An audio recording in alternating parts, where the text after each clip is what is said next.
Hi everyone, welcome to another episode of David Rides a Trike.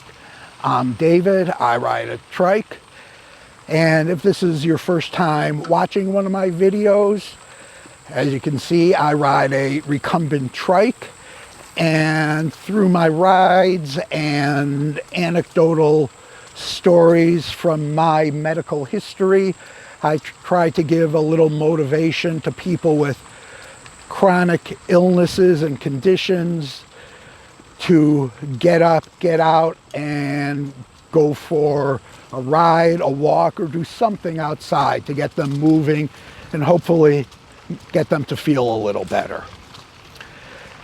Since here in the Chicago area, we've been going through a very hot summer. The whole summer has been really above average. I thought I'd do an episode about riding in the heat. And these things I'm going to tell you, this is what I do. You know, they're, again, my opinions. I'm not a doctor, I'm not a medical expert. But I think the key to riding outside in the heat, and personally, I love the heat. I'd way rather be outside and be active when the temperature is in the 90s and it's humid, as opposed to the 30s or below, which is really cold for me. I just don't like it.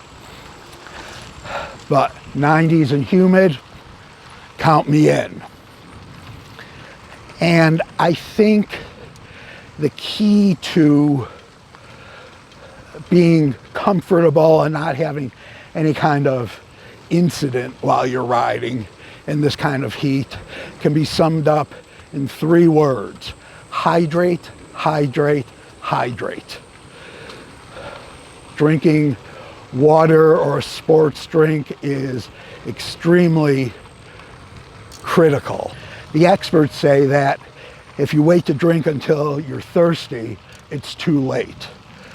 What I do is take a couple of swigs every 15 to 20 minutes. And in heat like this, probably even more often. What I do is the night before I'm going to ride, I fill a 20-ounce bottle with water and put it in the freezer. And I make about a half or a third of a bottle of sports drink and put it in the fridge. Then the next morning, before I go out to ride, I fill that bottle with ice.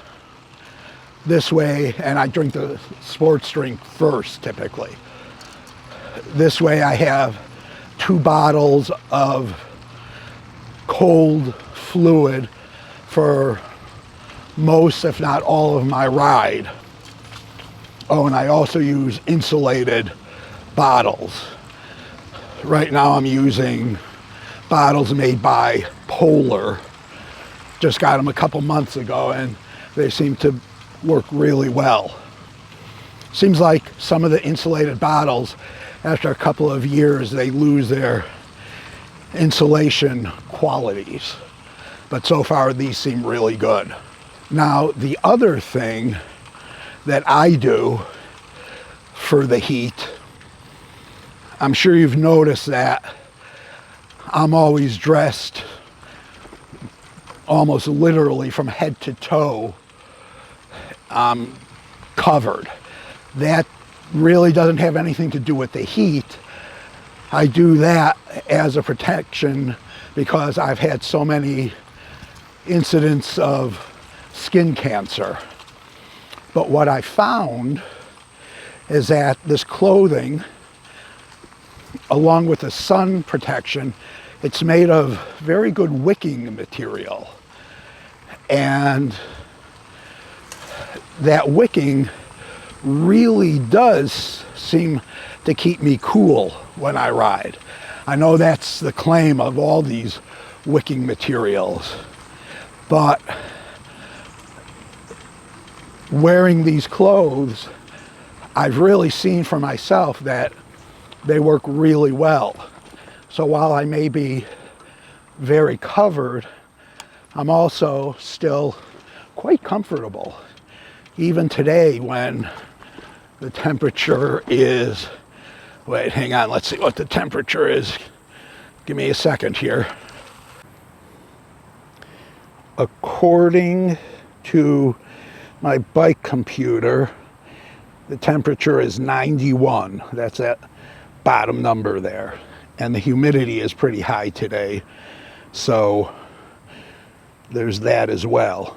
I actually spoke to my wife just before I started recording, and she told me that the heat index here was 98. But honestly, I'm very comfortable. I'm sweating. If you don't want to sweat, there's no outdoor activity in the heat that will keep you happy.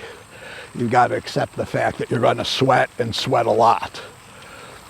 But that's actually what helps keep you cool. Well, that's about it for this episode.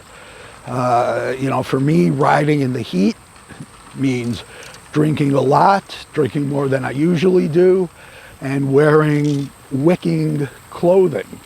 If you enjoyed this episode, I'd appreciate it if you could share it with anyone you think might enjoy it. Please like this episode by clicking the little thumbs up right below the video. Subscribe to my channel. By doing so, my channel will get seen by more people, and maybe I can motivate a few people with some sort of medical conditions to get up, get out, and do something active that'll make them feel better. Also, I'd love to hear from you. So whatever you've got to say, please leave a comment in the comment section down below, and I'll see you on the next ride. Thanks. Bye-bye.